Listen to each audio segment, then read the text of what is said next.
नमस्कार.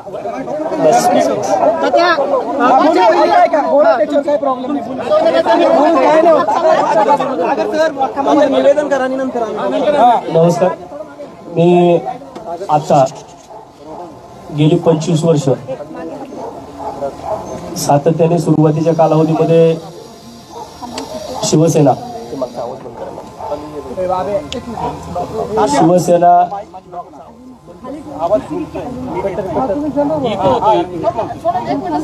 सुरुवातीच्या काळामध्ये मी शिवसेनेमध्ये सन्माननीय राजसाहेब ठाकरेंसोबत काम केलं.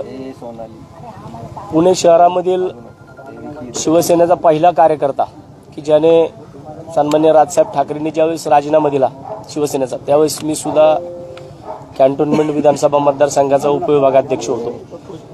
आणि त्यावेळेस शिवसेनेचा राजीनामा मी पण दिला आणि मी माझं स्वतःचं संपूर्ण जे काय माझं करिअर आहे ते सन्माननीय राजसाहेब ठाकरेंसोबत आजपर्यंत आहे. आणि आज मी माझ्या महाराष्ट्र नवनिर्माण सेनेच्या सदस्यत्व पदाचा आणि माझ्याकडे ज्या काही जबाबदाऱ्या आहेत, महाराष्ट्र नवनिर्माण सेनेचे मी सरचिटणीस आहे, मी बारामती लोकसभा मतदारसंघाचा संघटक आहे. या सगळ्या पदांचा मी आज राजीनामा दिला आहे. कारण गेल्या दीड वर्षापासून मी या पुणे शहरामध्ये लोकसभेची निवडणूक लढवण्यासाठी इच्छुक आहे. आणि वारंवार माझ्यावरती माझ्या शहरामधीलच काही पदाधिकारी जे काही कधी स्वतः इच्छुक नव्हते, परंतु ज्यावेळेस निवडणुका प्रत्यक्षात जवळ आल्या त्यावेळेस निवडणुकांच्या इच्छुकांची यादी पुढे वाढत गेली. आणि मागच्या महिन्यामध्ये ज्यावेळेस सन्माननीय राजसाहेब ठाकरेंनी सगळ्या लोकसभा मतदारसंघांचे अहवाल मागवले होते, त्याच्यामध्ये ज्या लोकांवरती पुणे शहराच्या जबाबदाऱ्या होत्या, ह्या लोकांनी पुणे शहरामध्ये जो अहवाल तयार केला त्या अहवालामध्ये पुणे शहर महाराष्ट्र नवनिर्माण सेनेची जी परिस्थिती आहे ती अतिशय नाजूक आहे असं जाणून बुजून या सगळ्या गोष्टी माननीय राजसाहेबांपर्यंत, माननीय अमित साहेबांपर्यंत पोहोचवल्या. एक निगेटिव्ह अहवाल जो पक्ष संघटना वाढीसाठी अतिशय मारक आहे, तो ह्या लोकांनी पुढे पाठवला. आणि तेव्हापासून पुणे शहरामध्ये महाराष्ट्र नवनिर्माण सेना लोकसभेची निवडणूक लढू शकत नाही अशा प्रकारचे ज्यावेळेस अप्रोच गेले. आणि याच्या सगळ्यांचा वारंवार मलाच एकट्याला मी एकनिष्ठ आहे हे सगळ्या वेळोवेळी माझ्यावरती अन्याय होतो. आणि शेवटी मग मला आज माझ्या या सगळ्या गोष्टींचा कडेलोट झाला.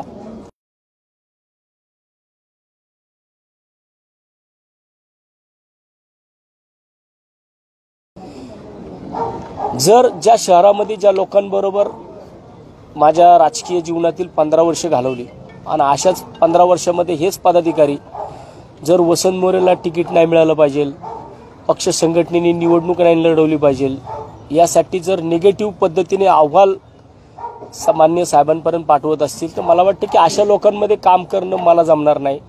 त्यामुळे मी आज माझ्या सगळ्या पदांचा मी माझ्या स्वतःच्या हाताने माझे सगळे परतीचे दोर कापलेले आहेत. मी आत्तापर्यंत मला संघटनेच्या अनेक लोकांचे फोन आले, मी सामान्य महाराष्ट्र सैनिकांचे फोन घेतलेत, परंतु मी कुठल्याही नेत्याचा फोन घेतलेला नाही मी आजपर्यंत.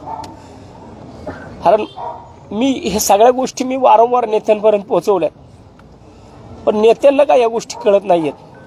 तुम्ही आत्ता का मला फोन करताय? मग एवढ्या दिवसामध्ये माझी तरफड तुम्हाला कोणाला कळली नाही का? म्हणजे वसंत मोरे स्वतःसाठी कधीच लढला नाही, कायम सामान्य महाराष्ट्र सैनिकांसाठी लढत आलाय.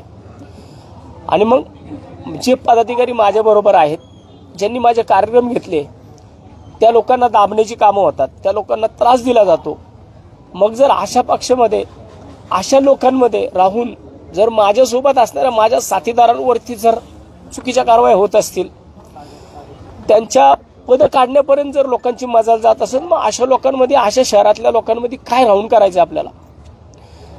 त्याच्याकरता मी माननीय राजसाहेबांकडे सुद्धा मागच्या महिन्यामध्ये वेळ मागितली होती की साहेब मला पुणे शहराच्या लोकसभेसंदर्भात मला बोलायचंय.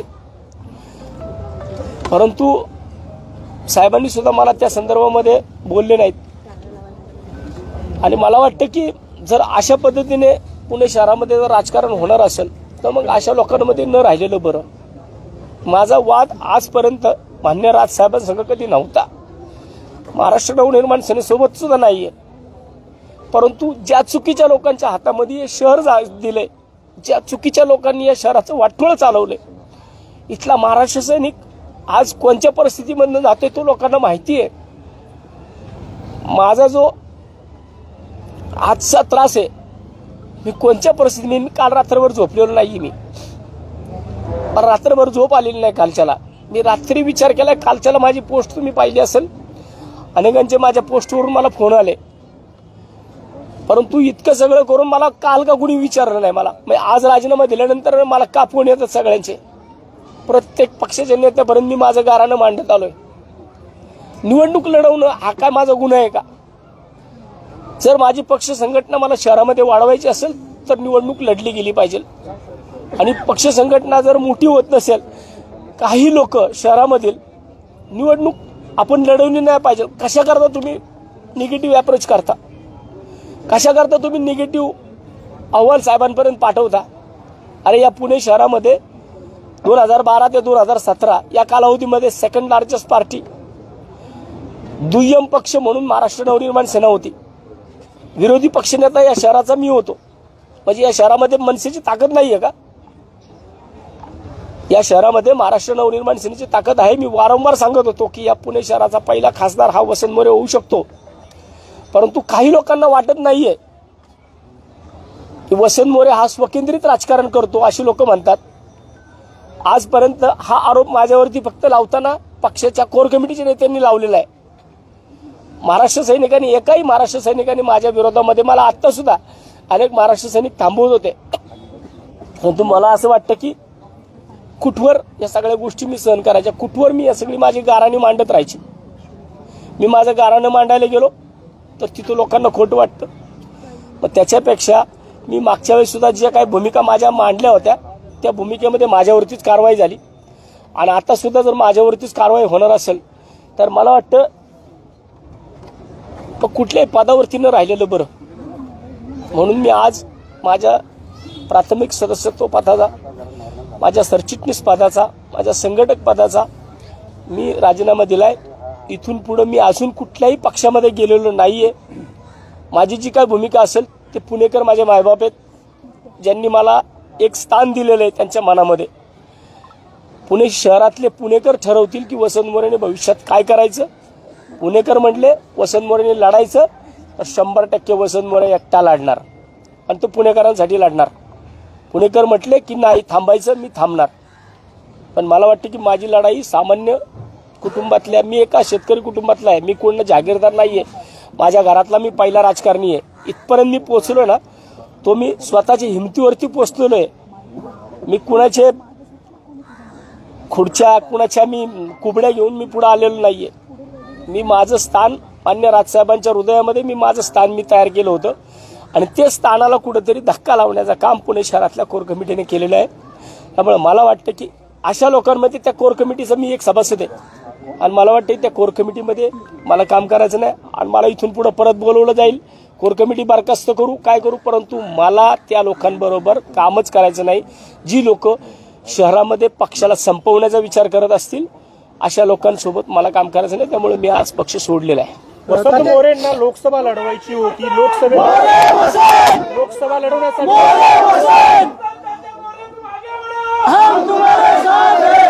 लढवण्यासाठी वसंत मोरे सातत्याने इच्छुक होते आणि आता कुठं लोकसभेसाठी आपल्याला तिकीट मिळत नाहीये अशी शक्यता वाटते. त्यामुळे वसंत मोरेंनी राजीनामा दिलाय असं नाहीये. मला वाटतं की निवडणूक लढवायची नाही लढवायची हा मान्य राजसाहेबांचा निर्णय आहे. परंतु अशा लोकांबरोबर मला राहायचंच नाहीये त्या पक्षामध्ये की ज्या पक्षामध्ये एवढं चांगलं वातावरण शहरामध्ये आहे. अगदी 2017 पर्यंत या शहरामध्ये सेकंड लार्जेस्ट पार्टी म्हणून महाराष्ट्र नवनिर्माण सेना होती. मग असं 5 वर्षामध्ये असं काय झालं की आज तुम्ही निगेटिव्ह अहवाल देताय. मग मी किती बी प्रयत्न केले, किती बी काही बी केलं तर मग काहीच होणार नाहीये.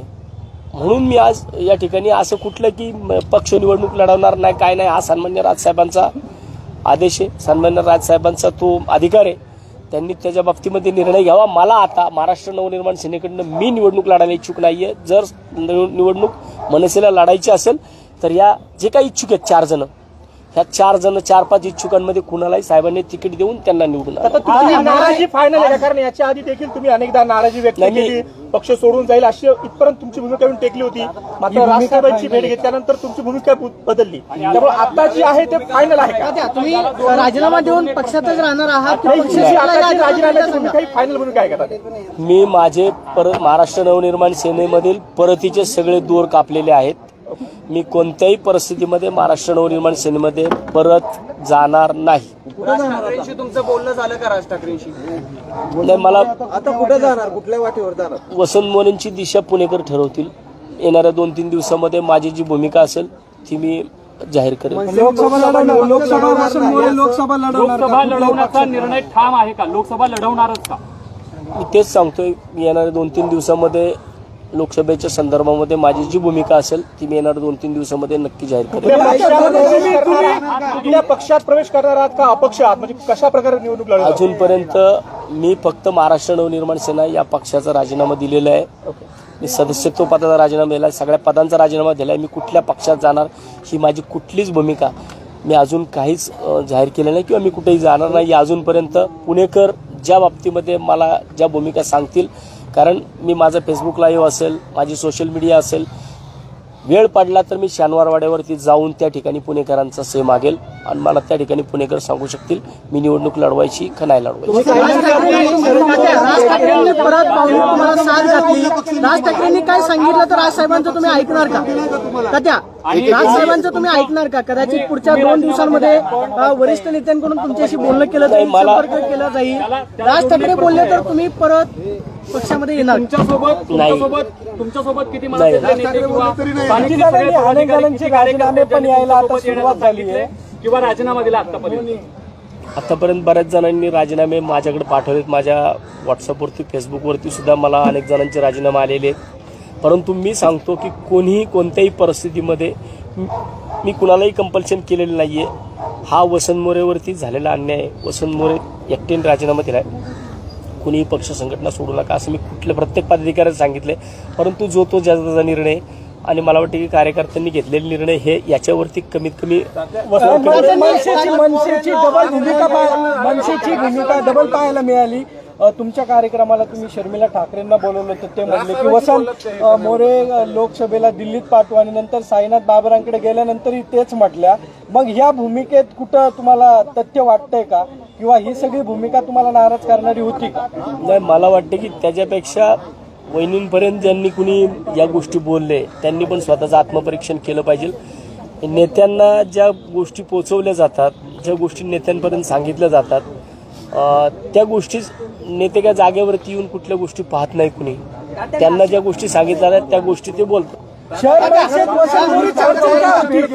मनसेत वसंत मोरेंची अडचण शरद पवारांची जी भेट घेतली होती त्याच्यानंतर जी चर्चा सुरू झाली त्यावर काय स्पष्टीकरण आहे? नाही, मी पवार साहेबांची मी जी भेट घेतली होती किंवा मी जी सन्माननीय खासदार सुप्रियाताई सुळे यांचा मतदारसंघ आहे आणि त्या मतदारसंघामधला तो विषय होता. त्यामुळे मी त्यांच्याकडं बारामती लोकसभा मतदारसंघामधील त्या खेळाच्या मैदानाच्या आरक्षणाबाबतीत गेलो होतो.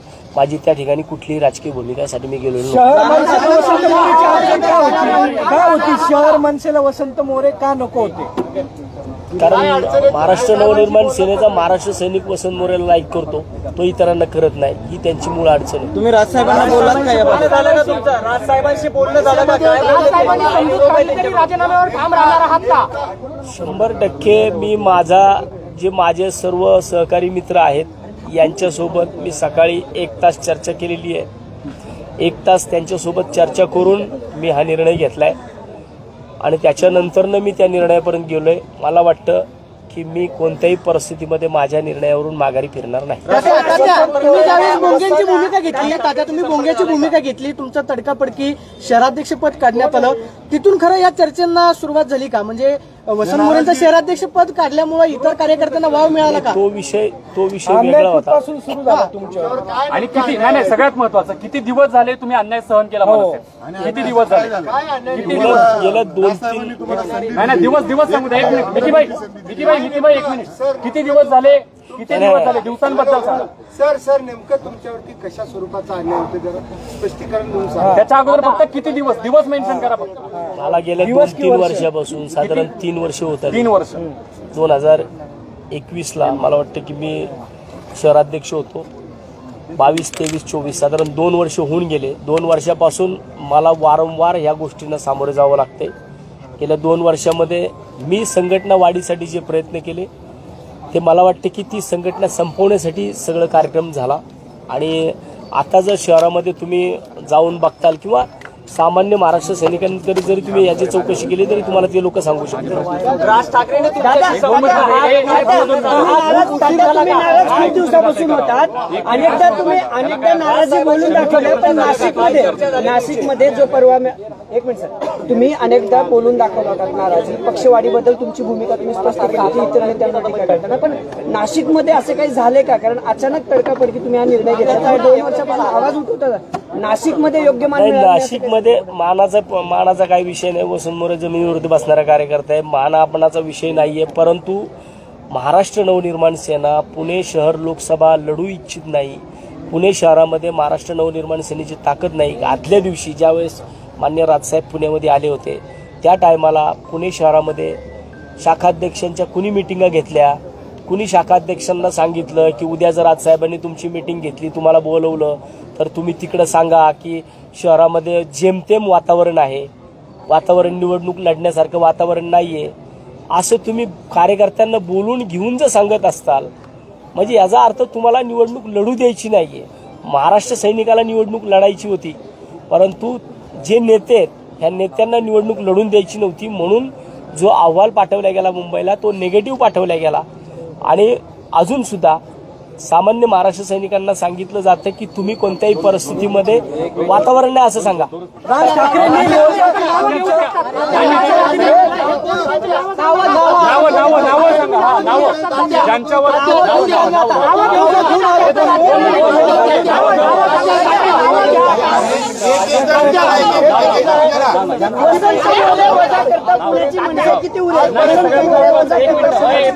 अरे पैशाचा काय विषय करता आयुष्यातली 28-48 माझं वय आहे. 48 वर्षातली 27 वर्ष संघटनेला दिली. पैशाचं काय घेऊन बसला? पैशाची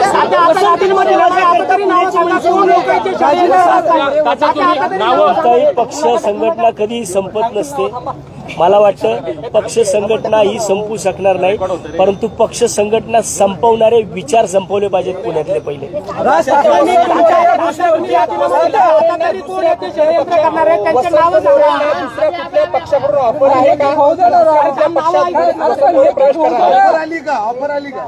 ऑफर्स खूप आहेत, परंतु मी असा कुठलाही निर्णय घेतलेला नाहीये. एक विचारतो ते एक जणांनी विचारला तात्या किती पक्षांच्या ऑफर आहेत?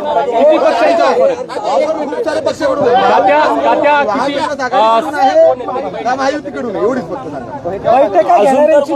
भविष्यात कळेल. आणि राज ठाकरेंनी या गोष्टीवरती आता बोलणं टाळलेलं आहे. त्यांना विचारण्याचा प्रयत्न केला, ते म्हटले तुम्ही इथून निघून जा, मी काय बोलणार नाही. म्हणजे तुम्हाला त्यांनी सबसेंट टाळले असं दिसतंय. मला बघा, मला टाळू द्या नाही टाळू द्या, पण मी तर कोणत्याही परिस्थितीमध्ये मला त्या ठिकाणी थांबायचंच नाहीये. ज्या ठिकाणी साहेबांच्या ठिकाणी साहेब मुंबईला असतात, परंतु पुण्यामध्ये जो वारंवार कुठल्या कार्यक्रमांना न बोलवणे, आल्यानंतर न त्या कार्यक्रमामध्ये न थांबणे, किंवा माझे जे आत्ता मी कार्यक्रम पुणे शहरामध्ये महाराष्ट्र नवनिर्माण सेना म्हणून 7 ते 8 कार्यक्रम घेतले. या कुठल्याही कार्यक्रमाला कुठलाही पदाधिकारी, काल कॅम्पामध्ये एक कार्यक्रम झाला, म्हणजे त्या कार्यक्रमाला एक पदाधिकारी आला, तो पदाधिकारी स्टेजवरती चढण्याच्या अगोदरच तो निघून गेला, तो थांबला सुद्धा नाही मला त्या ठिकाणी बघितल्यानंतर. म्हणजे मी नक्की कोण आहे? पक्षामध्ये मी काय दहशतवादी आहे का? मी मान्य राजसाहेबांचे फोटो लावलेत, पक्षाचे झेंडे लावलेत, पक्षाचा कार्यक्रम घेतो आणि पक्षाचे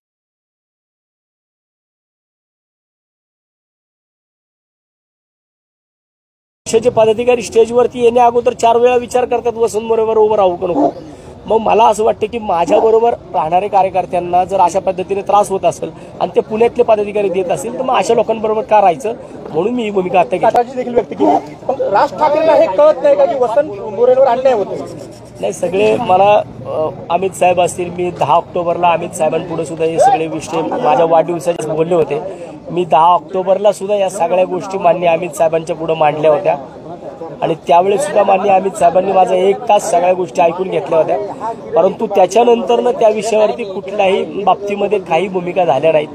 कोण कशा पद्धतीने काम करतंय आणि कसं पद्धतीने पक्षांनी लढलंच नाही पाहिजे, पक्षांनी इथं निवडणूक लोकसभेची लढली नाही पाहिजे असं वातावरण लोकांनी तयार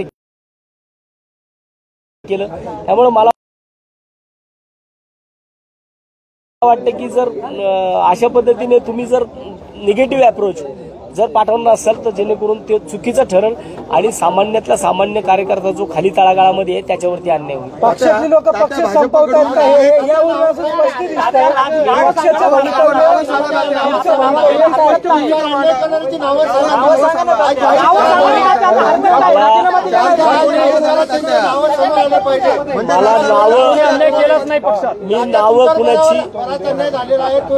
मी नावं कुणाची घेणार नाही. मला वाटतं की सामान्यातला सामान्य महाराष्ट्र सैनिकाला विचारलं ना पदाधिकाऱ्याला तर तो सांगू शकेल नावं की कोण आहेत. तुम्ही सांगा सामान्य तुम्ही नावं सांगा. वेळ आली आहे तुम्ही नावं सांगायला हरकत काय? नावं योग्य वेळी ह्या सगळ्या गोष्टी समोर येतील. सगळ्यांची नावं योग्य वेळी मी सांगेल. भाजपकडून अनेक आमदारांना म्हणजे पक्षात प्रवेश केला जातोय. मुख्यमंत्री माजी मुख्यमंत्री देखील त्याच्यात भाजपमध्ये प्रवेश होते. तुम्हाला देखील भाजपकडून असं काही दमदाटी ऑफर आहे का? नाही, दमदाटी करायला माझ्याकडे आहे काय? माझ्याकडे जे आहे ना ते स्वकष्टाची खूप आहे भाजपमध्ये. तुम्हाला संधी भाजपमध्ये इन्कमिंग असेल. मला वाटतं की मला तसा कुठला निरोप नाहीये आणि तसं काय वाटत असेल असं काय माझ्याकडे ईडी बिडी असं काय येऊ शकत नाही. कारण जे काय आहे ते सगळं स्वतःचं कष्टाचे.